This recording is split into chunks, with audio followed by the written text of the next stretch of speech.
কিন্তু সোরটা মুক্তিটা নিতে পারলো না।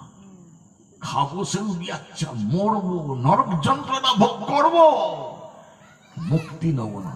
ঠিক তেমনি একটা সদ্গুরু কোথা থেকে আসছে আপনি যেতে পারেন না, তিনি কৃপা করে আসছেন, তিনি বলছেন ওরে এগুলো খাস না, খেতে নেই, তোরা কিছু পারবি না, অন্তত ওগুলোকে খাওয়া ছেড়ে দূরে বসে 10 মিলে তালি দিয়ে করো হরি নাম, রাধে রাধে।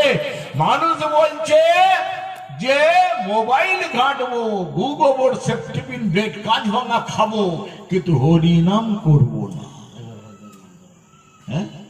হরি তো এই যে